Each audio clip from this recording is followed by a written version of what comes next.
एक ऐसी ख्वाहिश जो जिंदगी और मौत की सारी हदें पार कर जाए।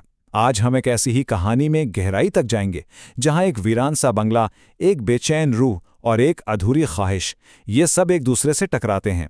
तो आइए जानते हैं कि लोनावला के इस बंगले में आखिर क्या राज दफन है। एक बच्चे की चाहत किसी को किस हद तक ले जा सकती है? ये सवाल सिर्फ एक सवाल नहीं, ये रजनी और मुक्कल की जिंदगी का, उनकी पूरी कहानी का मरकज था। एक ऐसी ख्वाहिश जिसने उन्हें एक ऐसे रास्ते पर ला खड़ा किया जहां उम्मीद और खौफ दोनों साथ साथ चल रहे थे। तो इस कहानी की शुरुआत होती है रजनी और मुकुल की जिंदगी की सबसे बड़ी हसरत से। एक ऐसी हसरत जो उनकी हर खुशी पर, हर लम्हे पर हावी हो चुकी थी। 5 साल, सोचिए जरा, उम्मीद और मायूसी के 5 लंबे साल। हर गुजरता दिन रजनी और मुकुल की गोद को सूना रखता और उनके दिलों पर बोझ बढ़ाता जा रहा था। और सितम ज़रीफ़ी देखें कि उनकी सारी मेडिकल रिपोर्ट्स बिल्कुल नॉर्मल थीं। डॉक्टर्स का यही कहना था कि मसला जिस्मानी नहीं बल्कि ज़हनी है। मतलब उनकी अपनी ख्वाहिश का जो शदीद दबाव था ना, वो ही उनके रास्ते की सबसे बड़ी दीवार बन गया था। आखिरकार तंग आकर रजनी ने एक बहुत बड़ा फैसला किया। उसने सोचा, नौकरी छोड़ते हैं, ये शहर छोड़ते हैं और एक बिल्कुल नई शुरुआत के लिए लोनावला चलते हैं। शायद यही उनकी आखिरी उम्मीद थी, एक आखिरी दाव। तो जब वो लोनावला पहुंचे तो उनकी जिंदगी में एक नया बाब शुरू हुआ, जिसका मरकज था एक पुरस्कार बंगला। एक ऐसा बंगला जो खास तौर पर रजनी को अपनी तरफ खींच रहा था। लोनावला की सड़कों पर एक बंगला ऐसा था जो रजनी को जैसे अपनी तरफ बुलाता था। एक अनजानी सी कशिश थी, एक पुराना नाता महसूस होता था, जिसे वो समझ तो नहीं पा रही थी, लेकिन महसूस जरूर कर सकती थी। अब उस बंगले के साथ कुछ इशारे भी थे जो थोड़े अजीब थे। मालिक मकान कुछ ज्यादा ही बेचैन था, किराया नाकाबिले यकीन हद तक कम था, लेकिन अपनी ख्वाहिश के आगे उन्होंने इन तमाम बातों को नजरअंदाज किया और झट से उस घर को अपना बना लिया। और जब वो वहां शिफ्ट हुए तो उनके पड़ोसियों का रद्द-ए-अमल देखने वाला था। उनकी आंखों में ऐसी हैरत और खौफ था कि जैसे ये जोड़ा किसी आम घर में नहीं बल्कि दुनिया के 8वें अजूबे में रहने चला गया हो। इस बात से ये तो साफ था कि ये सिर्फ एक घर नहीं बल्कि इसके पीछे कोई राज जरूर है। उस बंगले में कदम रखते ही माफ़ौकुल फितरत वाक़यात का एक सिलसिला शुरू हो गया। और खौफनाक बात यह थी कि ये वाक़यात किसी न किसी तरह उस जोड़े की सबसे गहरी ख्वाहिश से जुड़े हुए थे। बहुत जल्द रजनी को एक ही ख्वाब बार बार आने लगा, एक जख्मी लड़का जो अपनी माँ को पुकार रहा था, माँ मुझे बचा लो, प्लीज बचा लो।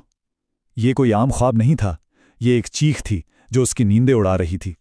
और फिर वो हुआ जिसका उन्हें सालों से इंतजार था। रजनी हामिला थी, लेकिन सवाल ये था कि क्या ये एक मोजज़ा था या फिर किसी और चीज का आगाज? क्या उस भूत और इस आने वाले बच्चे के दरमियान कोई ताल्लुक था? इस सारी सूरत हाल में सुकून की तलाश में रजनी ने भगवद गीता का सहारा लिया और हैरान अंगेज तौर पर इसकी दुआओं से ना सिर्फ उसे सुकून मिला बल्कि ख्वाब में आने वाला वो लड़का भी पुरसुकून हो गया और देखते ही देखते उनके दरमियान एक माँ जैसा रिश्ता बनने लगा। अब कहानी अपने उरूज पर पहुंचती है। एक तूफानी रात जब सारे छुपे हुए राज खुलकर सामने आने वाले थे। ये तूफान हकीकी भी था और अलामती भी। एक ही रात में तकदीर ने अपने सारे पत्ते खोल दिए। बाहर शदीद तूफान, अंदर रजनी दर्द से करा रही थीं और फिर एक जोरदार आवाज के साथ आंगन का पुराना पीपल का दरख्त जड़ से उखड़कर गिर गया और इसकी जड़ों के नीचे एक राज दफन था, एक बच्चे का कंकाल। और ठीक उसी लम्हे रजनी ने एक सेहतमंद बेटे को जन्म दिया। तो अब वक्त आ गया था माजी के उन जख्मों पर मरहम रखने का और उस बेचैन रूह को इंसाफ दिलाने का। उस तूफान के साथ ही बंगले का मालिक मिस्टर शाह वहां पहुंच गया, लेकिन वो अपने आप में नहीं था। ऐसा लग रहा था जैसे उस पर किसी और का साया हो। और फिर उसने एक चौंका देने वाला इंकिशाफ किया, वो इस भूत लड़के का बेटा था। और फिर मिस्टर शाह के मुंह से एक बच्चे की आवाज निकली। उस रूह ने अपनी कहानी सुनाई कि उसके अपने ही चचा ने जायदाद के लालच में उसे और उसकी मां को कत्ल करके उसी दरख्त के नीचे दफना दिया था। आखिरकार उस रूह को इंसाफ मिल गया। कातिल चचा ने अपना जुर्म कबूल कर लिया, बंगला कानूनी तौर पर रजनी को मिल गया और इस मासूम रूह की आखिरी रसूमात भी अदा कर दी गई। 5 साल गुजर गए, जिंदगी अब बिल्कुल मामूल पर आ चुकी थी, लेकिन कहानी में अभी एक आखिरी और सबसे बड़ा मोड़ बाकी था। एक दिन स्टोर रूम की सफाई करते हुए उन्हें एक बहुत पुरानी तस्वीर मिली।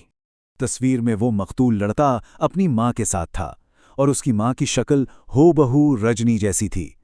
तब जाकर सारा मामला साफ हुआ। वो अनजानी कशिश, वो ख्वाब, ये पिछले जन्म का एक अधूरा रिश्ता था जिसे पूरा करने के लिए तकदीर ने रजनी को इस बंगले तक पहुंचाया था। तो अब सवाल ये उठता है कि क्या ये सिर्फ एक भूत की कहानी थी या तकदीर का कोई बहुत गहरा खेल? क्या ये कर्मा था जो अपना हिसाब बराबर करने आया था? इसका फैसला करने के लिए ये कहानी सबके सामने है। लेकिन कहानी यहीं खत्म नहीं होती। अगर आप अंधेरी कहानियों का हिस्सा बनना चाहते हैं तो अंधेरी आवाज को सब्सक्राइब करना मत भूलिए। बेल आइकॉन जरूर दबाएं।